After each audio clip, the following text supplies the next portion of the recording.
Assalamualaikum warahmatullahi wabarakatuh.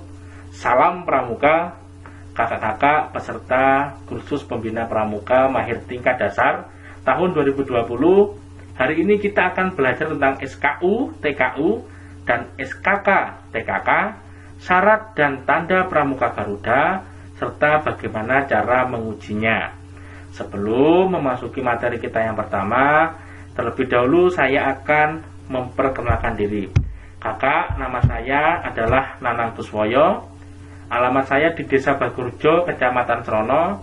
Jabatan saya sebagai pelatih. Saya berasal dari Kuarte Ranting Srono. Langsung saja kita memasuki materi kita yang pertama, tentang pengertian dari SKU, TKU, SKK. Syarat kecakapan umum atau SKU adalah syarat kecakapan minimal yang wajib dimiliki oleh peserta didik. Sedangkan tanda kecakapan umum atau TKU diperoleh setelah lulus melewati ujian-ujian dan disematkan melalui upacara pelantikan. Jadi TKU ini diperoleh apabila peserta didik sudah melaksanakan atau menyelesaikan dari SKU. Kemudian yang ketiga adalah SKK atau syarat kecakapan khusus, adalah syarat kecakapan pada bidang tertentu berdasarkan pilihan pribadi untuk mengembangkan minat dan bakatnya. Jadi SKK ini merupakan syarat yang harus ataupun syarat yang dipilih oleh peserta didik sesuai dengan pengembangan minat dan bakatnya.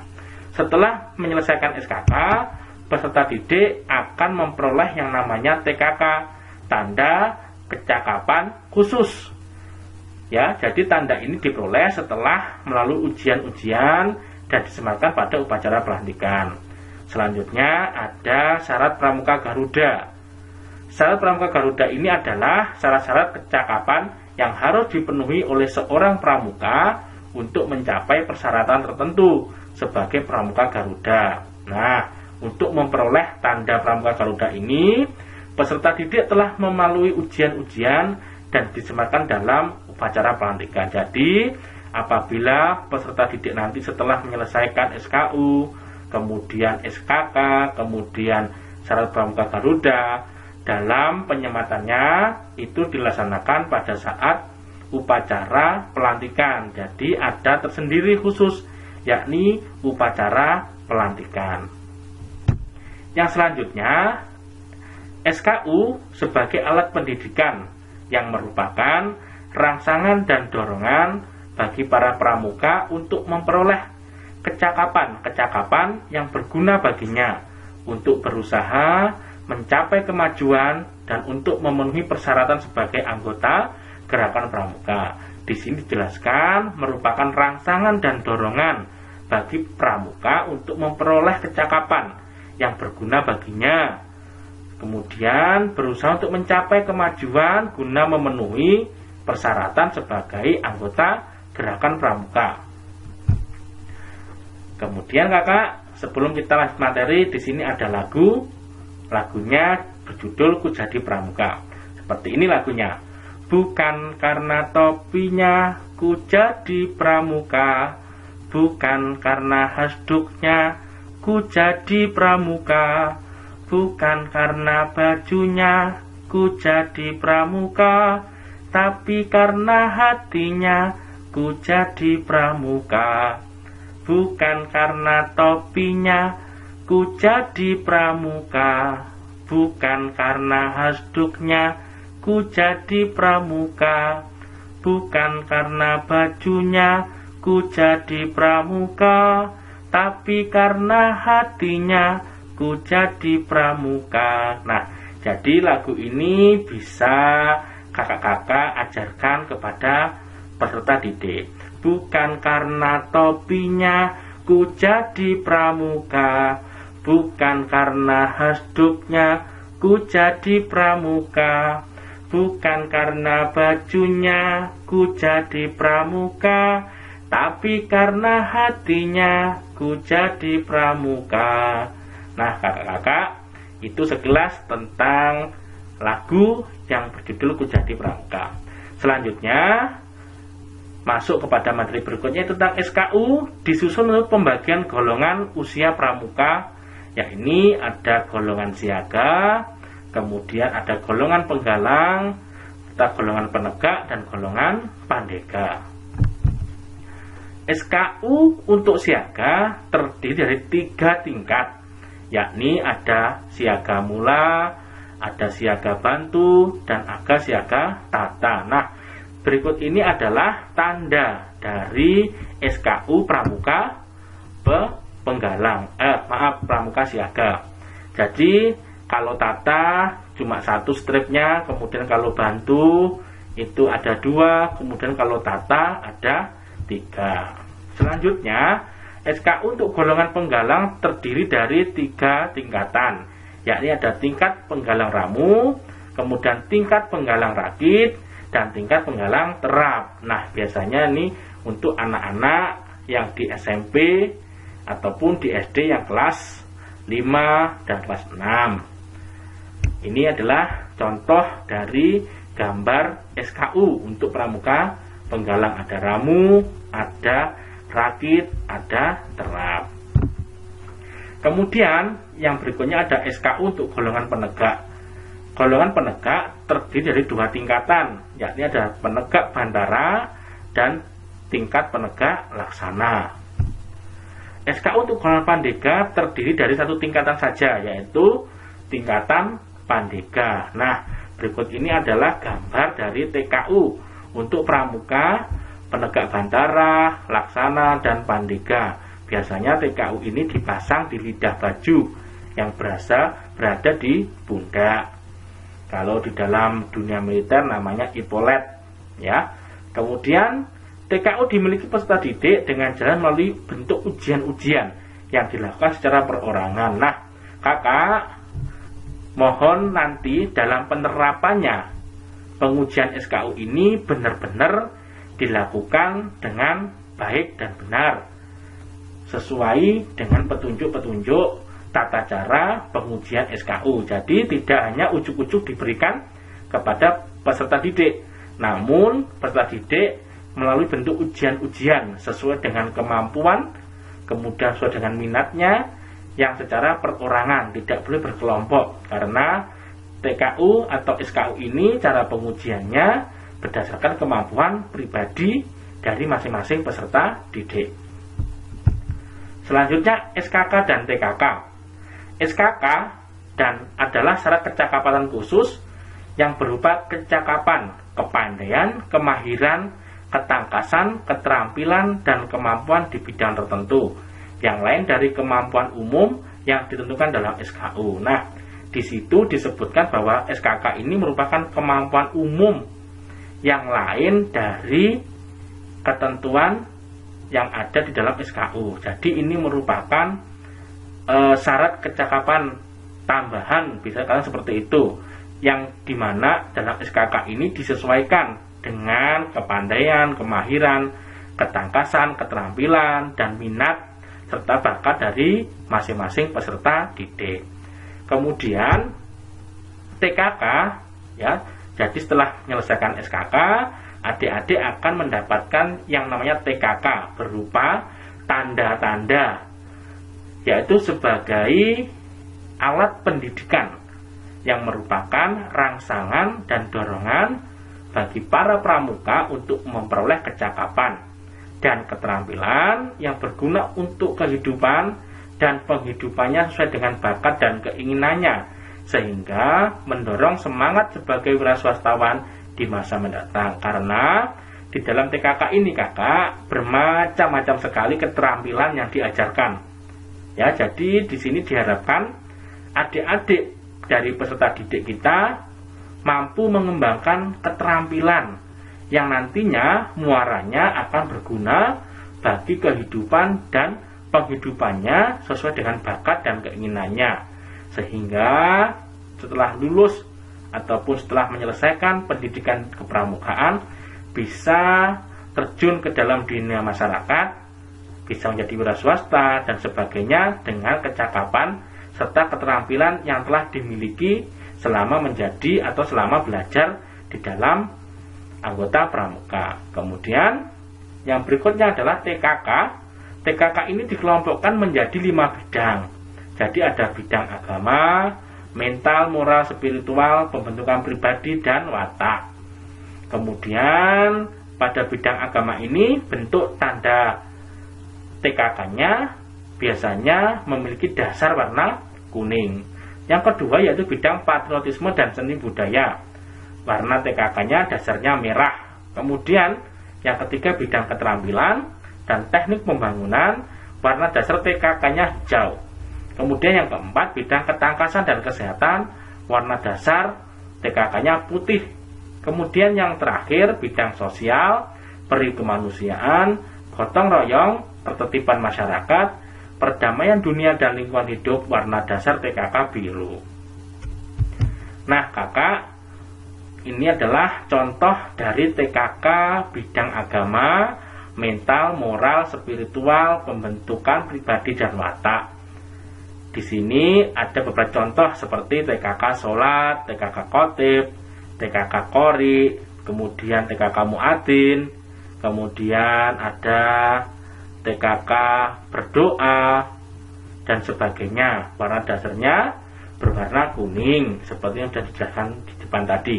Kemudian yang berikutnya yaitu bidang patriotisme dan seni budaya.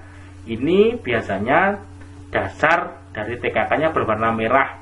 Seperti gambar berikut ini ada TKK pengatur ruangan, kemudian ada pengatur meja makan, kemudian ada TKK dirijen, kemudian ada TKK penyanyi dan sebagainya. Kemudian bidang keterampilan teknik pembangunan. Nah, ini biasanya TKK yang berkaitan dengan keterampilan teknik dan pembangunan. Semisal ada TKK memancing, kemudian ada TKK berkebun, kemudian dan ada TKK pelaut, petani dan sebagainya. Di situ banyak sekali. Nah, ini biasanya TKK yang mengajarkan keterampilan-keterampilan yang nantinya diharapkan bisa berguna di masyarakat. Ada TKK beternak, IT, ayam, kemudian ada menjahit, kemudian ada pilot, ya, maksudnya belajar tentang bagaimana teknik yang nantinya bisa diterapkan di dalam masyarakat sesuai dengan minat dan bakatnya. Yang berikutnya yaitu tentang bidang sosial, peri kemanusiaan, gotong royong, ketertiban masyarakat, perdamaian dunia dan lingkungan hidup. Nah, ini TKK-nya disebutkan tadi warna dasarnya berwarna biru. Misalnya ada TKK pemadam kebakaran, kemudian pengatur lalu lintas, pengaman kampung, kemudian ada TKK P3K, kemudian TKK kependudukan dan sebagainya. Nah, yang selanjutnya yaitu ada TKK dengan dasar warna putih. Di sini ada TKK juru selam, kemudian mendayung, kemudian ada pencak silat, ada posyandu, berenang, pengamatan dan sebagainya. Berikutnya TKK ini kakak dibedakan atas 3 tingkatan, yaitu setiap tingkatan pramuka itu memiliki bentuk yang berbeda-beda. TKK siaga hanya 1 tingkat saja, berbentuk segitiga, puncaknya di bawah dengan sisi 3 cm dan tinggi 2 cm. TKK dibedakan atas tingkatan-tingkatan sebagai berikut. Nah, ini merupakan contoh gambar dari TKK. Jadi kalau TKK-nya siaga itu bentuknya segitiga dengan puncaknya berada di bawah. Nah, ini. Kemudian kalau pramuka penggalang, penegak dan pandega memiliki 3 tingkatan. Ada tingkat purwa, bentuk lingkaran dengan garis tengah 2,5 cm. Nah, ini TKK purwa berbentuk lingkaran dan dikelilingi bingkai 2 mm. Kemudian ada TKK madya. TKK madya ini berbentuk bujur sangkar atau persegi dengan ukuran sisi 2,5 cm, dikelilingi bingkai 2 mm. Kemudian ada TKK tingkat utama berbentuk segi 5. Nah, ini contohnya. Jadi sisi masing-masingnya 2 cm dikelilingi bingkai 2 mm. Yang membedakan TKK tingkatan pada penggalang, penegak, dan pandega ialah warna bingkainya, kakak.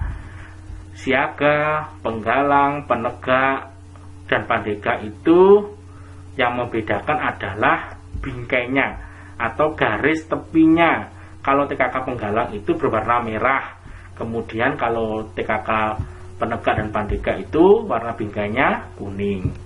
TKK dimiliki pramuka harus terjamin bahwa kecakapan dapat dipertanggungjawabkan. Jadi tidak hanya ujuk-ujuk dipasang atau diberikan, tapi bagaimana kakak benar-benar memberikan pemahaman serta mampu untuk mengetahui minat dan bakat, kemudian dituangkan di dalam SKK yang diimplementasikan dengan TKK. Selanjutnya yaitu kakak, setelah tadi kita belajar tentang TKU, kemudian SKU, kemudian ada SKK dan TKK. Kemudian kakak, cara pemasangan dari TKK ini, semisal berjumlah 5, maka diletakkan di bawah lencana daerah berjumlah 5, kakak. Maksimal 5 ya yang bisa dipasang di bawah lengan baju sebelah kanan. Apabila lebih dari 5, maka bisa menggunakan selempang yang berwarna coklat. Biasanya di situ ada selempang yang digunakan untuk memasang TKK yang lebih dari 5 saja. Yang berikutnya itu SPG atau TPG. Seorang yang telah menyelesaikan SPG disebut sebagai pramuka Garuda, yakni pramuka yang dapat menjadi teladan dan berhak menyandang tanda pramuka Garuda. SPG atau TPG disediakan sesuai dengan golongan usianya. Biasanya tanda SPG selesai maka akan mendapatkan TPG atau tanda pramuka Garuda. Nah, ini biasanya bentuk seperti ini. Selain ada tanda hariannya, ada berupa kalung yang dapat dikalungkan kepada mereka yang berhak menyandang gelar sebagai pramuka Garuda. Kalau pramuka Garuda di siaga warnanya dasar hijau. Kemudian kalau penggalang merah warna dasarnya. Kalau penegak kuning. Kalau pandega biasanya berwarna coklat. Kemudian pemegang TPG berkewajiban menjaga nama baik pribadi dan meningkatkan kemampuannya agar tetap dapat menjadi teladan. Nah, mudah pramuka Garuda itu merupakan tingkatan tertinggi dari tataran peserta didik. Kemudian yang kedua, mendorong, membantu, dan menggiatkan teman-teman pramuka lainnya untuk memenuhi syarat pramuka Garuda. Yang mereka sudah mendapatkan gelar sebagai pramuka Garuda, maka bagaimana bisa menggiatkan serta mendorong teman-temannya untuk bisa mengikuti jejaknya dengan memenuhi syarat pramuka Garuda. Kemudian yang paling penting di sini adalah kakak, bagaimana cara menguji SKU, SKK, dan SPG.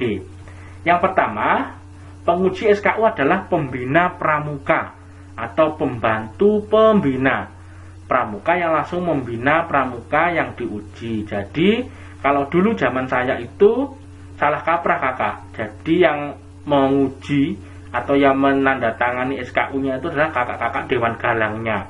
Nah, bahwa di sini disebutkan bahwa pengujian SKU ini adalah pembina pramuka atau pembantu pembina yang langsung membina dan menguji adik-adiknya. Karena yang tahu perkembangan adalah kakak pembinanya atau pembantu pembinanya. Pengujian SKK penguji SKK adalah tim yang terdiri dari 2 orang, yaitu pembina pramuka atau pembantu pembina yang langsung membina pramuka tersebut atau orang yang dianggap ahli. Penguji ahli dapat berasal dari dalam maupun dari luar gerakan pramuka. SKK atau syarat kecakapan umum, SKK syarat kecakapan khusus ini bisa diuji orang yang dari luar gerakan pramuka. Semisal ada SKK tentang keagamaan dari kakak-kakak yang berbeda agama, bisa meminta bantuan kakak-kakak dari luar untuk menguji atau sebagai penguji ahli ya, dalam pelaksanaan ujian SKK. Kemudian kalau penguji SPG atau Saraf Pramuka Garuda ialah tim yang diangkat oleh ketua kuartir yang terdiri dari pembina satuannya, pembina gugus depan andalan, orang tua, dan tokoh masyarakat. Khusus untuk gudep di luar negeri, tim penguji dapat diangkat oleh Kamabikus. Jadi tim Pramuka Garuda ini khusus. Kalau pengujian SKU dan SKK tadi bisa kakak pembinanya atau orang yang ahli di bidangnya, kalau SPG ini harus orang-orang yang memiliki atau yang diangkat oleh ketua kuartir cabang. Biasanya seperti itu. Jadi mereka adalah orang-orang pilihan yang mendapatkan tugas atau mandat dari ketua kuartir untuk melakukan pengujian kepada calon-calon Pramuka Garuda. Begitu kakak. Kemudian tugas pembina dalam kaitannya dengan SKK. Yang pertama, membantu memberi motivasi dan mendorong agar pramuka tidak terlalu lama berada dalam tingkatan yang diperolehnya. Semisal seperti ini. Saat ini kakak, adik-adik kakak berada pada tingkatan penggalang ramu. Kemudian kakak harus memberikan motivasi dan dorongan agar bagaimana adik-adik kita tersebut bisa menyelesaikan SKU-nya sehingga dapat berpindah golongan dari pramuka penggalang ramu bisa ke rakit, kemudian yang rakit bisa ke terap. Nah, hal-hal seperti ini harus peran pembina benar-benar dibutuhkan untuk memberikan motivasi dan dorongan agar peserta didik kita bisa berjenjang sesuai dengan tingkatannya. Kemudian pembina selalu mendorong supaya pramuka memilih TKK, selalu membina diri sehingga kecakapannya tetap bermutu dan memotivasi agar memiliki TKK yang lainnya. Ini khusus untuk TKK. Apabila sudah memiliki TKK yang diinginkan, maka bagaimana pembina juga mendorong agar peserta didik kita bisa menempuh biasanya ataupun bisa belajar untuk mencari kecakapan dari TKK yang lainnya. Semisal sudah TKK berkebun, nah bagaimana kakak bisa memotivasi peserta didik untuk belajar TKK menjahit dan sebagainya. Kemudian pembina berkewajiban untuk dapat memberi keterangan tertulis yang sesungguhnya tentang diri peserta didik, terutama bagian calonkan sebagai Pramuka Garuda. Nah, kakak harus memiliki catatan tentang adik-adik kita yang telah memiliki TKK, yang sedang menyelesaikan TKK ini dan sebagainya, harus memiliki datanya. Saat ini sering kita jumpai bahwasanya pengujian SKK atau penempuan SKK bagi peserta didik ini sudah semakin dilupakan oleh kakak-kakak pembina yang ada di gudepnya. Biasanya setelah selesai, misal di SMA, setelah dilantik menjadi bantara, kemudian laksana sudah, tetapi tidak ada muara untuk perkembangan peserta didik kita untuk menempuh yang namanya SKK dan mendapatkan TKK. Setelah selesai dilantik mendapatkan TKU, ya sudah berhenti sampai TKU, tapi SKK atau TKK-nya tidak diperdulikan. Nah, ini merupakan yang salah kakak. Jadi setelah menyelesaikan SKU dan mendapatkan TKU sesuai dengan tingkatannya, bagaimana kita bisa mendorong, memotivasi peserta didik kita untuk bisa kembali ya dapat mengembangkan minat dan bakatnya melalui penempuhan dari SKK untuk mendapatkan TKK sesuai dengan minat dan bakatnya. Cara menguji SKU dan SKK. Yang pertama, ujian dilaksanakan secara perorangan satu demi satu. Jadi pengujian SKU tidak secara kelompok, tapi ujian dilaksanakan secara perorangan satu demi satu, face to face, dari peserta didik menghadap kepada kakak pembina. Kemudian mata ujian ditentukan oleh peserta didik yang diuji. Semisal adik siaga kita, kak saya ingin ujian tentang materi yang ada dalam SKK salah satunya. Kira-kira apa materi yang sudah kamu siapkan? Apa materi yang akan kamu buat ujian? Atau apa materi yang sekiranya kamu siap untuk ujian. Nah, itu merupakan permintaan dari peserta didik kita. Jadi bukan kita yang menentukan, tetapi mereka sendiri yang mengukur kemampuannya sejauh mana mereka untuk ujian SKU maupun SKK-nya. Yang ketiga, waktu ujian itu kan sesuai dengan kesepakatan antara pembina dan pembantu pembina yang diuji. Jadi waktu ujian SKU dan SKK ini tidak melulu pada kegiatan pramuka, tetapi bisa juga di luar jam kegiatan pramuka. Semisal di sekolah waktu istirahat mereka minta ujian dan ada waktu, tergantung kesepakatan antara pembina dan peserta didiknya atau pembantu pembinanya. Yang penting bagaimana mereka bisa sama-sama bertemu. Yang keempat, penguji hendaknya berusaha agar proses ujian juga dirasakan oleh peserta didik sebagai proses pendidikan yang menyenangkan. Jadi tidak terlalu kaku-kakuan kakak, tidak terlalu saklek, tapi bagaimana penguji ini hendaknya berusaha agar proses juga dirasakan menyenangkan, enjoy, peserta didik tidak tegang dan sebagainya. Itu yang harus kita perhatikan. Yang kelima, penguji hendaknya memperhatikan batas-batas kemampuan mental, fisik dan intelijensi, emosi serta jiwa sosial pramuka yang diuji. Jadi kita juga harus hafal karakter serta kemampuan dari peserta didik yang akan kita uji. Kalau memang SKK atau SKU yang dirasa cukup berat bagi anak atau peserta didik kita, maka hendaknya kakak pembina memberikan kesempatan untuk lebih memantapkan dan memperdalam kemampuannya dalam proses ujian SKU dan SKK. Kemudian penguji hendaknya memperhatikan ikhtiar, ketekunan dan kesungguhan yang sudah dijalankan oleh yang diuji. Nah, ini kira-kira ikhtiar ketekunannya seperti apa, karakternya peserta didik yang mau ujian ini seperti apa. Hal-hal seperti inilah yang perlu kita pahami sebagai seorang pembina. Yang terakhir yaitu penguji membubuhkan para tanda tangan yang ada pada daftar mata ujian SKU memiliki milik yang bersangkutan yang dinyatakan lulus. Jadi setelah ujian dilakukan sudah selesai, maka biasanya di dalam buku SKU itu ada tanggal ujiannya dan ada tanggal paraf ataupun ada kotak paraf untuk penguji membubuhkan tanda tangan atau paraf. Nah, terima kasih kakak, itu tadi sekelas materi tentang SKU, SKK, kemudian ada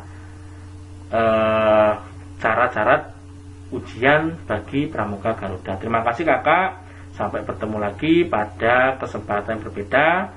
Tetap semangat, tetap jaga kesehatan. Saya akhiri, wassalamualaikum warahmatullahi wabarakatuh. Salam pramuka.